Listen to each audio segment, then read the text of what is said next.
Thank you so much, you guys, for coming to the Sidekick Training. I think we all know me. You all know me. I'm Anna, and the person who's going to be training you today is Marcy. She doesn't have to come up quite yet. She's chewing, but so Marcy is She feels like this is bragging, but it's not bragging. This is literally just what her job is, her actual job outside of serving on Sundays.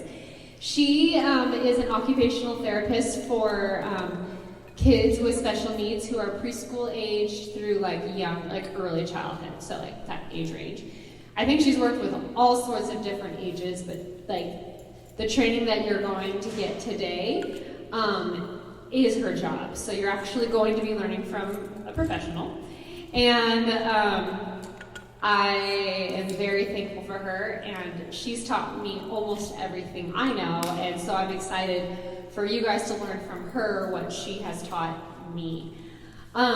So the people who are represented here today are not just people who are going to be sidekicks with kids.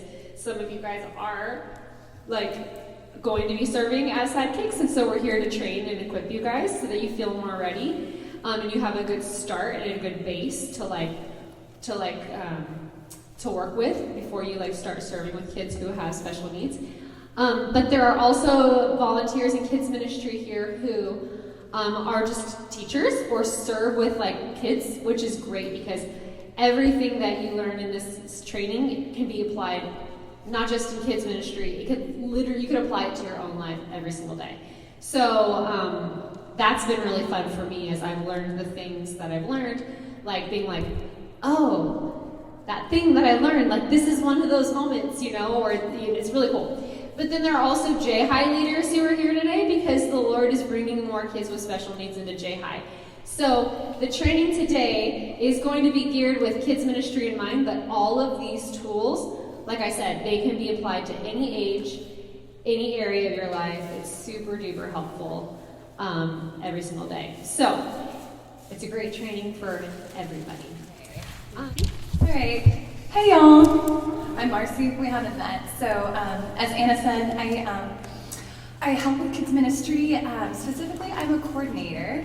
So I'm usually in the morning. So I probably have seen some of y'all's faces and others y'all maybe me too. But kind of as Anna said, I'm an occupational therapist for a living. So I work for the county, and like Anna said, I mostly deal with kids about 3 to 12 years old. I also this year started doing a little bit of post-secondary, which is 18 to 22 as well. So yeah, I've worked with a lot of different kids over the years, and I just have a real heart for kids with special needs. And but I think the cool thing, kind of like Anna alluded to earlier, is that I think a lot of the stuff we're going to share, even though maybe it's more geared toward students who have some kind of special need, it really does help a lot of kids in general. And I think, like Anna said, it's definitely just kind of applicable across the board, even though I have to say I'm very, very biased, so just do that.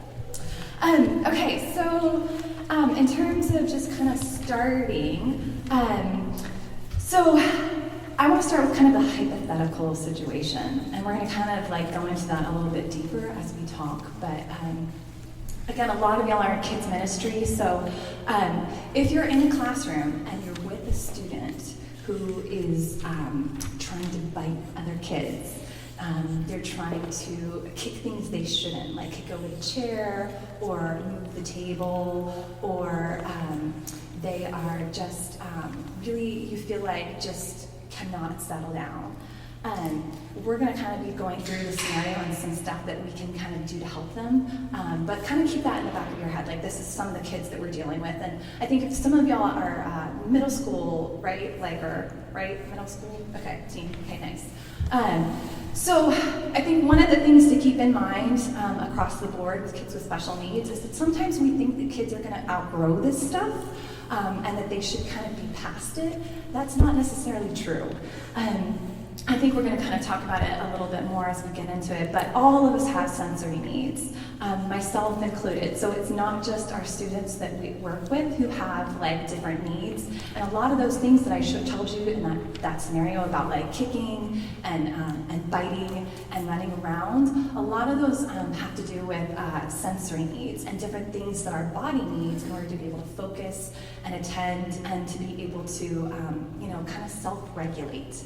And that's kind of a little bit big word and a little bit of a scary word. We use it all the time kind of in my profession, but basically kind of what it means is the ability to be able to regulate yourself and be able to monitor your thoughts, feelings, and behaviors. So it's kind of a little bit of a mouthful, but it's a really important word, and I think, again, we're going to kind of be talking about that more as we go into this discussion. But like I said, we are all self-regulating all the time. So you are self-regulating in your seat right now. The reason you can sit and you can focus and you can attend to me and sit there and not get up and like run or jump or do something else in the room is because you're self-regulating. So you're able to monitor your own body and you're able to figure out what your body needs to be able to attend. Now, some of us do really subtle things that we don't even think about in order to attend. Can anybody give me a shout out what you think some of those things are? Like doodle? Yeah, that's one. Okay, yeah, something else? Fidget. Yeah, you fidget. Can you tell me how you fidget? I pick up my nails sometimes, or I move my foot. Yeah, okay. Something else? Can anybody think about that you do to sort of help yourself attend? Yeah, go ahead. Oh, I bite my lip. You bite your lip. Okay. Well, I'll go ahead and share one of mine, which is that I'm a straw person. So I don't like just drinking out of an open cup. Like most of the time, if you see me, and then since I'm telling you right now, you're probably gonna zone in on it. But a lot of the time, I have a straw in my cup. And I like getting all of that deep pressure through my mouth. And if you think about it too, the thinner the straw, the harder it is to get it up. And it acts as a calming mechanism for myself. And so I use that all the time in order to calm myself. And I have one basically throughout my day. And sometimes we'll even leave it places and people will joke at my work and they're like, Marcy, this is your cup? And I'm like, yes it is, because it has a straw in it. It's just kind of the dead giveaway that it's mine. Any other ideas about maybe ways that you self-regulate that are kind of subtle, but are helping you to be able to focus and attend and maybe calm yourself? Yeah. Listening to music. Mm-hmm. Yeah, that's a good one. Anything else? I'll tell you one that I think we did probably a lot in college or in school is sometimes I would intentionally drop something on the floor. And because you've been sitting for so long in a lecture and you just can't focus anymore, and so you'll drop something and then you'll pick it up off of the floor. And one of the cool things about that is it's a really subtle thing that's happening, but the way we are able to understand movement is through the movement in our head, and we have what's called semicircular canals, which are located in your ears. And as you change your head position, they're kind of like little crystals that sit on top of little hair cells, and they kind of move back and forth. And anyway, it kind of helps to almost reawaken in your body, oh, okay, I had a little movement, okay, I can focus a little bit more, and I can sit a little bit more, and I'm not so much falling asleep. But it's a really subtle thing that you can do in order to help yourself attend. So anyway, the reason for me kind of doing that, guys, is because we're all doing things all of the time in order to regulate ourselves and to be able to keep calm. When we see our kids running and jumping and doing stuff like that and stuff that seems really inappropriate, sometimes it might be behavior, but sometimes it may be that it's a sensory need that's gone unmet and that we need to try to go okay, this is a need they have and I need to try to help meet it.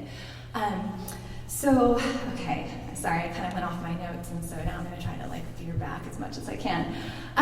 Let's see, so we were talking about kind of arousal level, and we were talking about that it's being able to monitor your thoughts, feelings, and behaviors. So kind of we talked about that there are lots of different ways to be able to do that. You can take movement breaks, you can take deep breaths, you can do crab walks, you can jump, You can get like deep pressure, so deep squeezes and deep hugs and things like that are really, really calming.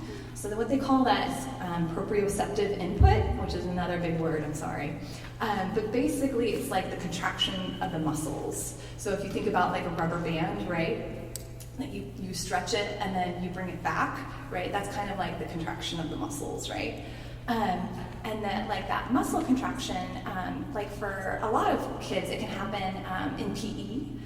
It can happen, and it happens like usually against kind of some resistance. So like an easy one is like riding your tricycle or a bicycle, right? So you're pedaling the wheels, right? And that muscle contraction is happening as you are pedaling. But it's also happening like when you lift weights and do other things like that too. So something that's like a quick trick too is that to know is that vestibular, and we're talking about how that's in your head, right, in your ears, and that's your kind of your ability to understand movement. Movement on the whole tends to be alerting. So if you have a student who's having trouble being able to stay awake and stay focused, a movement break is really helpful for that. And it's helpful for all kids in general. So like even if like you're in the middle of like a lesson and they're not focused, like being like, okay, let's do a movement break. Let's do head and shoulder, knees and toes. Let's like run around the room is really, really helpful. The proprioceptive system, so like that muscle contraction, like the rubber band, it's more for calming generally. So if the student is too upset and they're having difficulty being able to kind of come back down from that, then proprioceptive input is a good calmer. If that makes sense. So like, if you think about like that, an obvious one for kind of us, like that we do, is we give big like hugs or big squeezes. So like there's that pressure, right? And sometimes even when somebody gives you a hug, I don't know if you've ever had this before, but somebody will be like, could you squeeze me a little bit more? Like I'd just be really helpful if like, I just didn't feel that enough. I don't know if you've ever had that happen before. Or sometimes like when if I'm upset about something, I'll be like, can you just give me a hug? But like I said, like part of that is we're trying to like calm our own systems down. And a lot of our students that we work with, they're not going to be able to self-regulate themselves. So we're going to have to look at them and we're going to have to be sort of like detectives and look at the clues and be like, okay, this kid is like running and jumping. They can't seem to calm down. And be like, okay, I want to help them be able to calm down and be able to self-regulate. And another term that kind of goes along with that is that a lot of times in my job, and probably for y'all too, to be quite candid with you, is you're gonna have to work as what's called a co-regulator. Anybody have a guess what that means? Yeah. If they are unable to regulate themselves, then you have to come in as an external agent to help assist in that regulation? Yes, that's exactly right. So yeah, and that was like a perfect definition. Yes, it was. No, it was so good. It was perfect. Thank you so much for, I don't even know your name, but Emma. Thank you, Emma. That's a really good definition. But yeah, so like basically it's just exactly what she said. It's like that you're gonna have to come alongside that student and you're gonna have to be like, wow, okay, you're having a difficult time self-regulating. You can't monitor yourself and realize that like you're not able to kind of stay with the group. You're not able to attend, you're not able to focus, and like I'm gonna have to help you be able to focus. And one of the really important parts of being a co-regulator that I think a lot of people forget, and even in my job is really important, is that we have to be in a really emotionally healthy spot to act as co-regulator. Which I think is like, it takes Jesus, guys, like, it's the truth. Because we have to come in, we have to be like, whatever happened like 10 minutes ago, like I have to kind of put it aside. I like almost have to put it like in a box, right? And be like, I'm not gonna deal with this right now, because right now, like I have to focus on you. And like I have to, if I'm gonna help you co-regulate because you can't figure out like what your body is doing and what your body needs, then I can't be worried about like, that I have, 2 hours of homework to do, or that like the dishes still haven't been done, like, because it's really hard to help someone if you can't in yourself be calm and like be at a state where you're regulated. And I think that's a really challenging thing for myself too, because when I come in and I work with my kids who have such significant disabilities, like I have to be able to identify what's wrong, and I try to help them. And I would challenge you to even maybe do that yourself too with any of your students that you're working with. Is like, hey, you look like your body needs some movement, and you look like, you're having a hard time focusing. Because sometimes too, like, they can't even come up with the language that they need to be able to be like, oh, this is like what's happening with my body right now, and like, I just can't, I can't describe it, like, I don't understand. So like, that's part of what probably you're gonna be doing too, is like giving them the words of like, hey, and it can be simple, hey, it looks like your body needs a break, or whatever. And just like really helping them to understand kind of what's going on with their own bodies. And then, like I said, to be in your own good state where you're like, okay, like I can now help you get to the right state. And like I said, I think it definitely like takes Jesus, and I don't do it perfectly, guys. There are definitely times where I'm like, man, can I just like give myself a timeout right now? Because I just need to like have a break myself, because I'm not able to be as effective, because I'm not as calm as I should be. I haven't like put aside whatever like happened earlier that day and been able to like really focus. And like I said, I think, and I challenge y'all too, I don't know that I've ever said this before, but like maybe pray right before, guys, like, because I think like, yeah, like I said, like the Holy Spirit, like especially if you had a really hard day yourself, like he's gonna need to come in and really like help you be able to calm your own self down so that we can help our students. So we talked about kind of being aware of your own state. So in terms of being a co-regulator, some of the things that you're going to offer is support, empathy, stability, and a safe environment. And like I talked about some of those words as well. And I think sometimes we don't realize that that's what we're doing, but we are. Like, we're acting as like that stability, right? And that stabilizing force of like, okay, like I'm calm, I'm collected, like I can help you and I want to help you. So like I said, I think it's definitely really, like imperative that like we, check ourselves too. Let's see, so some of the ways that we can act as co-regulators to help our kids in advance sometimes, and this may be easier to do, to be honest with you, in kids ministry, even though I would say if you're having a particular hard time with a student who's in J-High, it may be worth delving into this too, but is talking to the parents, because parents are the perfect, like, people to be able to be like, hey, so tell me about, like, little Susie over here. Like, how was her morning this morning? Like, did she have a hard time? Did she get in a fight with her sister? Did she eat breakfast? Did she not eat breakfast? Did she have something sugary for breakfast? Because if she's bouncing off the wall and she had something sugary, then like that's really good to know. And maybe, we might even want to talk to mom about, hey, like, could we switch the, Lucky Charms cereal for like Cheerios or something?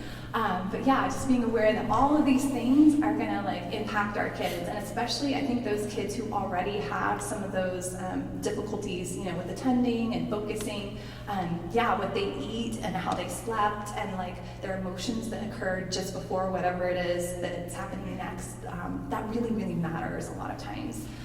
So like I said, asking kind of the parents about that. And sometimes even just being like, hey, is there anything else I should know? Because sometimes there are these pieces that we don't know about, and then if we kind of like open the door for like, hey, is there just something else going on? I know that there have been points where I found out stuff from parents and I'm like, oh, like I had no idea that was happening, in that little kid's world. And I think like too, especially with our kids who like have difficulty being able to, express themselves, like all of that stuff really affects them. So like I said, I think it definitely can be really helpful to use the parent as like also kind of a helping you co-regulate too, so you can even know, okay, this kid, like he came in, he didn't sleep well, last night, he like hasn't eaten all day or whatever it is, then you can be like, okay, like maybe I want to lessen the demands for this student, or like, oh, this student is probably going to have a hard time in J-High, maybe they shouldn't be sitting in the front, maybe they should be more toward the back, so that if they need to like step out quickly to take a break, then like they're already positioned to do that, and then other kids don't notice as much, and other people don't notice as much either if they're sort of more located toward the back versus the front. I mean, there is a little bit of a catch-22, I'll be honest with that, because sometimes those those kids, if you put them in the back, they're more distracted by what's happening. So it's probably one of those things that you're going to want to like maybe brainstorm about like with your team, like what you think kind of the right thing to do is, and maybe even like play around with different ideas. But like I said, definitely there are strategies you can use, because I think for me, like in the setting that I work in, one of the things that my goal is I'm trying to make you feel like you fit into wherever you are as much as possible, right? And I want to help like co-regulate as much as I need to, but I also don't want to be like right with you if I don't have to be. Like I want you to become more independent, because we act as co-regulators because we need to, but the truth is like you as an adult, you can self-regulate yourself like most of the time, you know? And so you're able to again kind of monitor your behaviors and your emotions, and you don't necessarily need someone to help you. If you're in an agitated state, that may be different. But like I said, I think on the whole, like we do that ourselves. And so like we act as a co-regulator when we need to, but we also want to help have our kids learn how to be able to self-regulate themselves and give them some of those tools, hopefully, that they can be able to, to focus and attend. And okay, so I think I'm going to throw out some stuff for like older kids, and then we'll talk about some stuff for younger kids too. Again, like I think a lot of the stuff can go kind of both ways, but like I said, I'll try to like also just make sure that I'm like gearing some of it toward the older and some of it toward the younger. So I guess I'll go with kind of the older first, which is that when we were talking about kind of that scenario earlier, we were talking about that student who's kind of running around, who's not able to focus, who's, like maybe like spilling stuff, or like throwing stuff they're not supposed to be, or just like they keep popping out of their seat. Some of the things I think that we can kind of think about is that what can be a really good thing for some of those kids before they come to sit down. So for instance, J-High, right? I'm guessing y'all do like a big group time, is that right? Okay, can you, like, how long are we talking, guys? Like, how long do they have to focus for? 30, 45 minutes maybe. Okay. Do they have some kind of, like, movement break before? Yeah. They do. Okay, that's really, really good. So one of the things that I would definitely encourage is that sometimes our kids who need the movement don't actually do it, which is some of the hard part. So I think part of our job, acting as co-regulators, right, is to be like, hey, you look like you're, like, bouncing in your seat, but like you didn't really participate in whatever kind of like, we'll call it like that movement activity, right, to begin with was. And like, so you didn't have as many opportunities to be able to get that movement to help you be able to focus better. So you being like, hey, like whatever that game is that's going on, like to begin with, hey, like come join me, like this is gonna be fun. Like, and maybe even getting like another kid who's like friends with them to be like, hey, like come join with us. Like this would be a really good thing. And really, like, again, making sure that they're doing it. And if they're not, like, it's always this delicate balance of, like, I think a lot of times our kids, like, they realize that they're not able to always keep up with everybody else. And I think sometimes that's why they don't want to participate. But I think, like, being an encouragement and like even like making it so like, okay, well like let's participate in this part of the game. Maybe you don't want to participate in this part, but like let's participate in this part because this is a little bit easier and a little bit simpler, and this part is a little bit more complicated, and so like I'm not going to push you to do this one, but I'm going to push you to do this part right here. So like a simple example of that is like, if you think like jumping jacks, like those seem really simple, they're actually not. They take a lot of coordination to be able to do that. But something that's a lot simpler is like, put your hands up, put your hands down, like touch your toes. So again, like when they can participate, like having them participate and being conscious of, oh, this is like what we're asking them to do is like really, really hard, and maybe I just pick out, like I said, this one part. And if you feel like you can't pick out a part that they can participate in and feel good about and be successful and it's gonna help them, then maybe even like, talking with your team about like, hey, well, like, let's maybe like pull them off to the side and like we'll do some like stretches together, like simple ones, or we'll let them like run around, the building 5 or 10 times or whatever it is, or like, go in here and like, you know, have like a little bit of a run and like slap the wall and then slap the other wall, and or give somebody like high fives at the end, and giving them like some of those like really deep high fives too, so that they're getting like a little bit more pressure through their muscles and their joints too.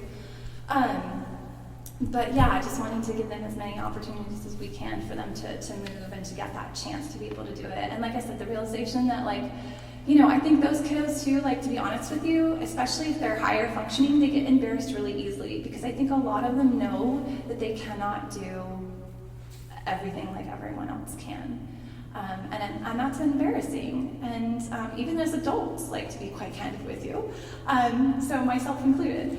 And I think like, yeah, we want to try to help them to be able to be successful and find ways that they can do that. So I think that's going to be an important piece. I think, you know, if you want to, if you have a kid who is like, if they keep like biting on things that are not appropriate, I think you can either A, like give them something like bubble gum or something like that to chew on, or something like really hard and crunchy. So Skittles are a good one. Another good one are gummy bears, or even like celery pieces or stuff like that. I'd say this is, the kiddos that I work with, a lot of times, if they have like oral needs as a child, a lot of times I find that they still have oral needs as an adult too. And so again, like it's one of those things where you're gonna kind of have to like play with it a little bit and see what's gonna kind of work. But bubble gum puts deep pressure in the mouth, and we talked about how deep pressure is a little bit calming, right? It's kind of like that proprioceptive input, right? Like that rubber band. So like I said, gum kind of does that in the mouth, and for the jaw. It's not on such a like big scale, right, as those big gross muscles like in your arms and your legs, but it also acts like to help calm as well. So sometimes those kids who are always smacking bubble gum and like always have like something in their mouth, it's like I said, it's actually to help them to be able to focus. And I think that's another really important point too, is that, and this is something in my job that I stress a lot with our staff, is that sensory needs are not a reward. And what I mean by that is, I'm not going to tell a student, okay, first you sit for 30 minutes and then I'm going to let you move.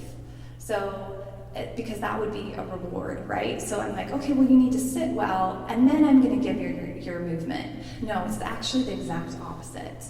And the reason for that is because it's a sensory need. So something else I like to tell my staff too is, I'm like, do y'all remember it's like Maslow's like triangle? Do you remember that? And at the very, very bottom, it's like food and water and like shelter, right? I put sensory down there too. And like, because it's at the base. If that isn't met, then everything else on top, you're not gonna be able to get. So you have to be able to meet those sensory needs, or try to be able to meet those sensory needs as best as you can, in order to then get them to be able to focus and attend and learn, because those are going to be things that are higher at the top of the triangle versus, like I said, at the very bottom. Those are the basics. And like I said, sensory, I put that's Marcy's like addition to the triangle. Next time you're going to see it on Wikipedia. So anyway, yeah, I think, like I said, it's not a reward. So just, again, like give it first. And like I said, it may seem like you're playing and that you're just having fun. And I think that's where people get tripped up a lot of times, is we're like, oh, you're just having fun. They're just playing. Like, don't let them get away with just playing. But it's not play for them. It's very like, we're being really intentional here. And if they are playing, then don't let them do that. But if we have like an intentional plan, right, and we're like, okay, this is what we're going to do to help you be able to focus, and now you should be able to focus, and it's not meant as a reward. Okay, so some stuff with the little kids that you can think about is, oh, thank you. Thanks, Anna.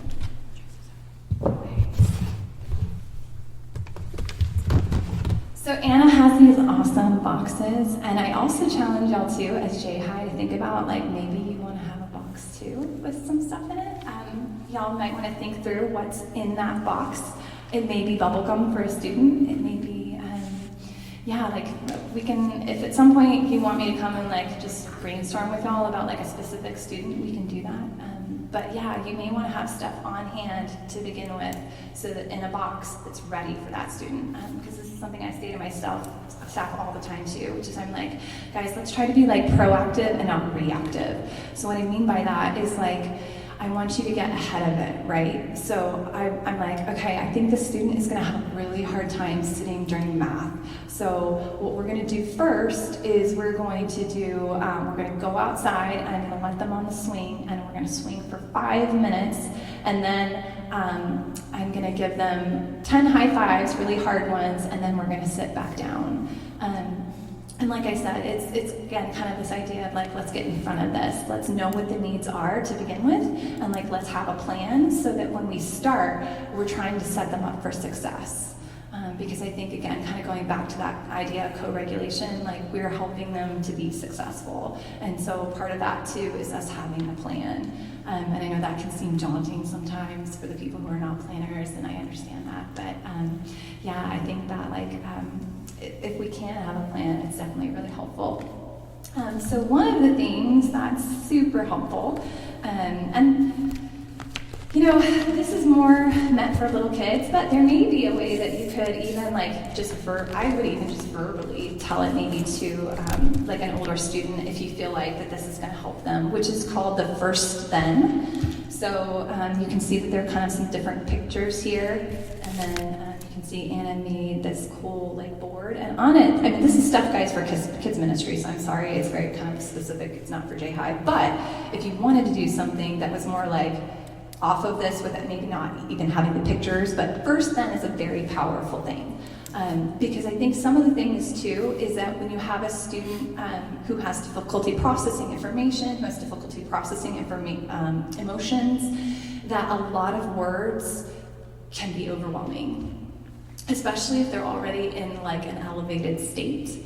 And so you're going to want to try to pare down what you're saying, and you're going to want to make it really simplistic. And I think first then is really nice to do that. So it's like, okay, so first I want you to do your snack, and then I want you to do playtime. So again, it's kind of like, all right, like I understand that you want to do playtime, but we got to do snack first. And then kind of like setting up those expectations for like, okay, this is what I'm expecting of you.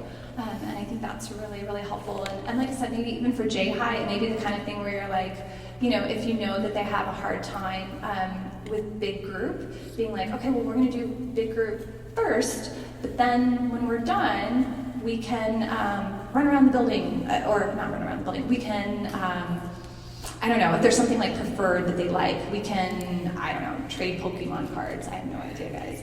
But whatever it is, right, that's like going to be fun for them that they can kind of do at the end when they're done. And like I said, maybe for the J-High just verbally, but for the little kids, you know, having this visual too is really, really powerful as well. And the visuals can be powerful too, just because if they're not understanding what you're saying, or they're not processing it quickly enough, then having these where they can actually see what it is that you're talking about is really helpful too. So again, like talking about using like short phrases, because again, like if we're in that elevated spot, like we're not going to be able to necessarily understand a lot of words. Pauses are not bad, guys. So if you have to pause and you have to think what those words are, right, in your head, and be like, okay, like how can I pare this down from like 30 words to like 4? That's okay. Because like I said, that's going to be important. And I think something else important to keep in mind too, and I sort of alluded to it, but I'll go a little bit deeper with it, is that some of our kids like have really difficulties with processing things, right? So they may need more time. So I think a lot of times too, sometimes we're really quick to be like, take off your shoes, and then like 3 seconds later, take off your shoes, you know, because we think they haven't heard us, and that may not be true. Like it may be that their brain is still trying to be like, what does that mean? And so, you know, even counting in your head, like I'm going to count to like 7 or to 10. I'm going to give it like some additional seconds, right, for it to process before I'm going to say anything else. And I think that's sometimes really hard to do, but I think it can be really powerful and really important in terms of, like I said, with those kids who just need like a little bit like extra time. And like I said, it can feel unnatural. So even if you want to like count in your head 1 Mississippi, 2 Mississippi, 3 Mississippi, you know, all the way. That can be really, really good. Let's see. We talked about, I think we talked about getting like their emotions, like verbalizing for them what their emotions are. I think that that's also, if you can do that for some of our students, that's really helpful too. Because I think we want them to understand what those emotions look like.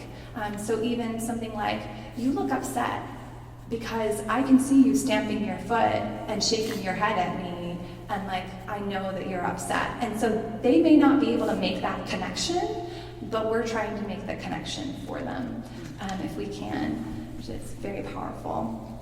And then I think like a big one is like giving them grace to meet them where they're at, like to allow them to take a break, to allow them to skip over an activity. You know, if you're like, there's certain battles that are meant to be fought, and then there are other ones that are just not. And I think also part of our job is being like, this battle isn't meant to be fought. And that can be something that, you know, you can talk to more with Anna about, like if you have a certain student and you're like, oh my gosh, every time at art, they like just, they're so upset and like, you know, they're getting to be destructive, you know, every single time, is maybe you don't have that student do art. Like maybe they do something else. Maybe they take a break instead. You know, for J-High, it may be like, okay, well, if the beginning activity is 30 minutes, being like, okay, well, let's try to participate in like 10 minutes of it, you know, and then I'll like go out with them and we'll, you know, take a break and do something else. Or even, you know, for your large group circle, being like, okay, well, if the most important part of the message is at the very end, then I'll let them skip the beginning part and we'll do something different, and then having them try to get at like the tail end as well. And then I think something that Anna says that I really love is that first the gospel is first felt and then it's heard.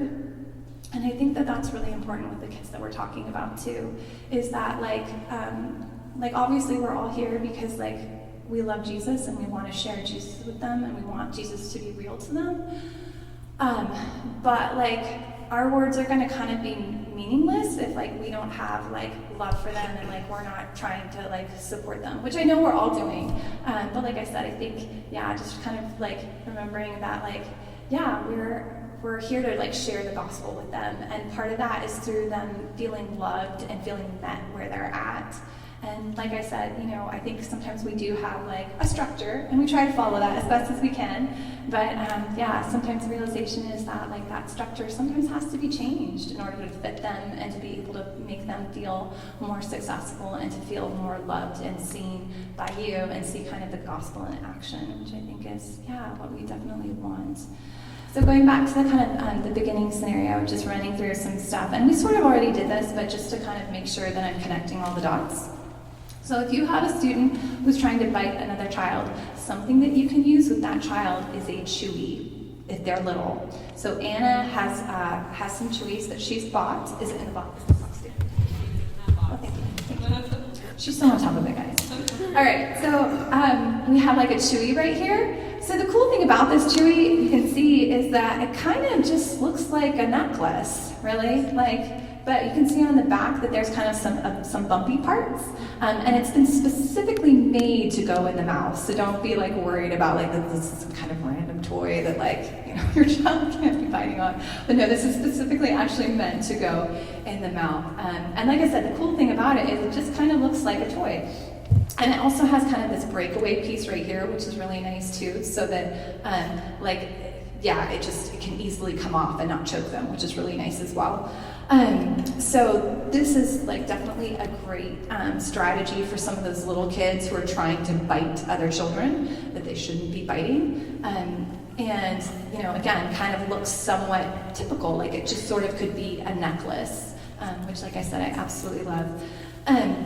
If you have a student who is running around the room, or if you, let's do kids ministry, for example. Let's say that you have a kid who cannot go to when they go to the worship time, they just keep running around the worship room. So an option for that, guys, is either A, before you go to worship, being like, okay, like I'm gonna give them time to run around. Like I'm gonna let them run around, you know, kind of the perimeter of your room, or even they can even probably go in the worship room before they're in there and like run around the perimeter of the worship room. You can have them go in there and do like hop like a frog, or jump like a kangaroo, or do something like that to get like a nice movement break. So that's kind of a strategy that you can use, and again, that proactive versus reactive, because it's a lot easier to deal with it ahead of time than it is to deal with it kind of in the moment. And then if you talk about like a kid who, you know, like seems sleepy all the time, they're never awake, and you've talked to the parent, they've gotten plenty of sleep, you know, it's not because of that, then trying to do with them stuff that's actually going to be alerting. So that could be as simple as rolling on the ground, guys. Like just doing like forward rolls, or even not forward rolling, just rolling them. Like if they come in and they just seem like really, really agitated, and they've gotten a lot of movement and they're still like upset, you know, asking them, you know, hey, would you like a squeeze? Can I give you a squeeze? Or, you know, even talking to the parent about like, hey, do they have like a shirt that's a little tighter that maybe you would have given away? Like, can you stick it in their backpack or whatever, and can we put it on them to sort of give them almost like a big squeeze? Where I work, we have things called pressure vests that give some of that more like concentrated pressure, and they have like Velcro braces so that you can like tighten it or loosen it, and they also come in different sizes. But like I said, like there are other ways kind of around that, and like I said, even like just a shirt that's a little bit too small can give some of that extra pressure too. I think for the other older kids, like if it's appropriate and like y'all are okay with it, giving them a hug, like asking them, you know, asking their parent, is it okay? And then obviously your team to make sure that's okay. But yeah, giving them kind of like a big hug. And then even too, sometimes being like at the end of it, hey, did that feel good? Did you like that?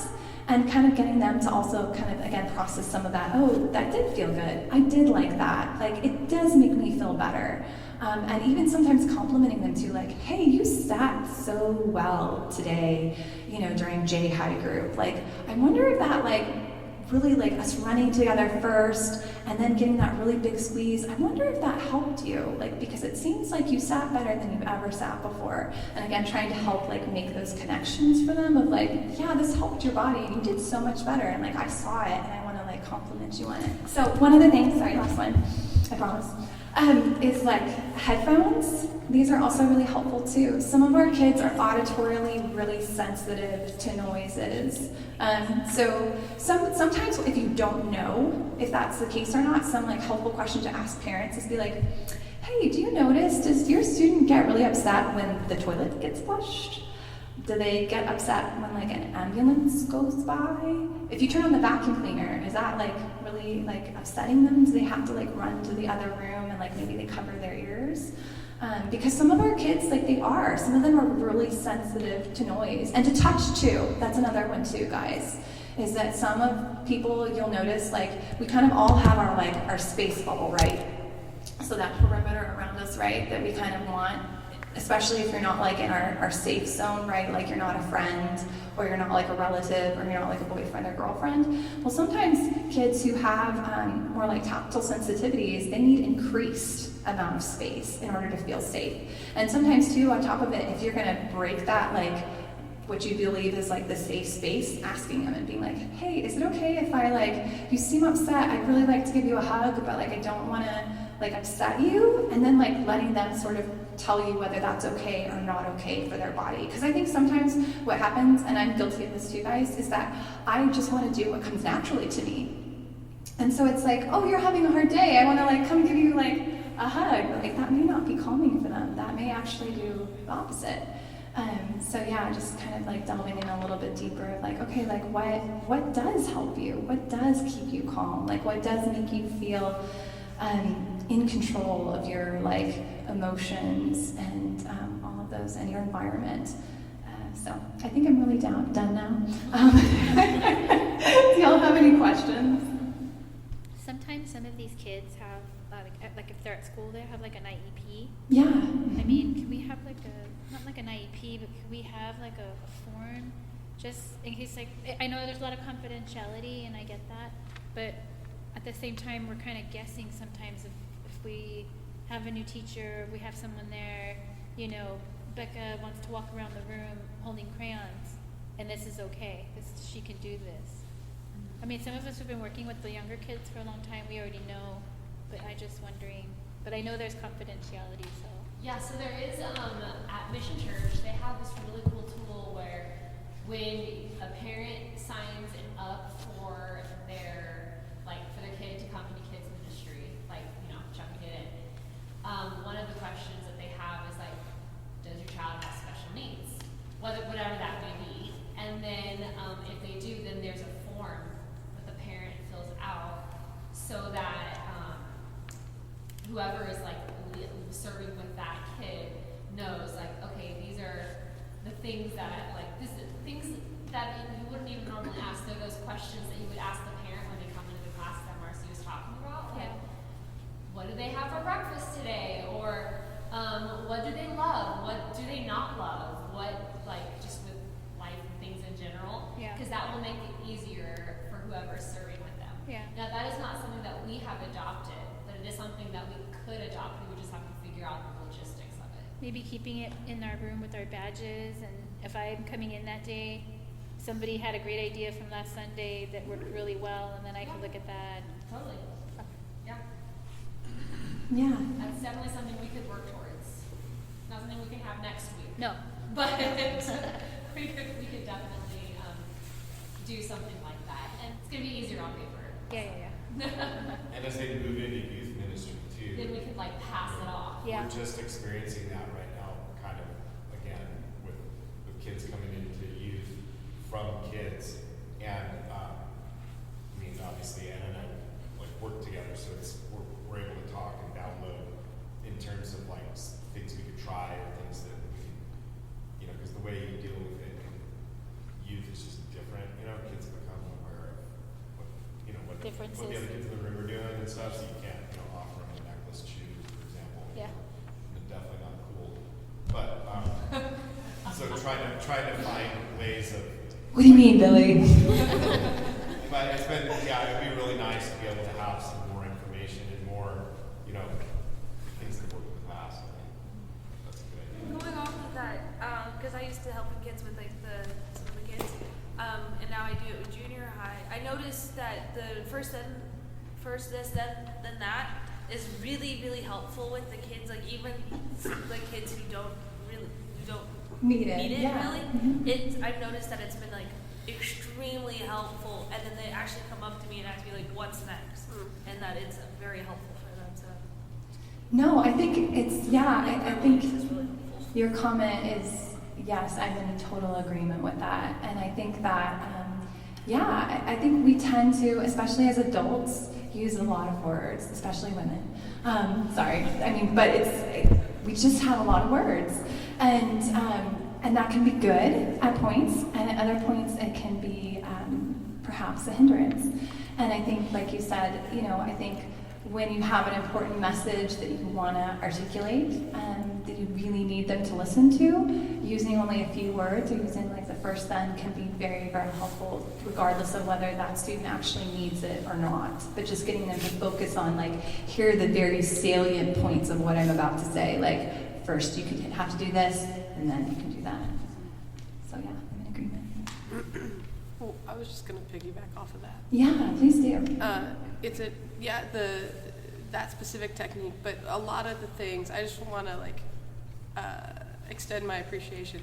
This particular meeting, I feel like a lot of the things that you're saying, yes, they obviously directly relate to those with special needs, but I have noticed this as I've worked with youth and other individuals, that these are techniques just interacting with people. And so I think though we have to think about it more consciously for certain individuals, I think the fact that we're being not forced, but the fact that we're being encouraged to think about it consciously for specific individuals does broadly apply to everyone that we end up interacting with in ministry. And I thank you. I think it's really helpful. Oh, good. I'm so glad. Sensory is a tool to help them be able to then know Jesus. That's the goal, right? It's you feel like you're in a state where now you can learn about Jesus. Now you can see him in a tangible way. So, yeah.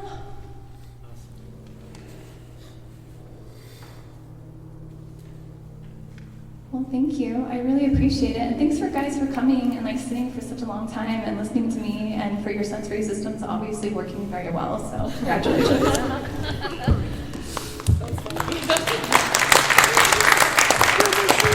Thank you, Marcy.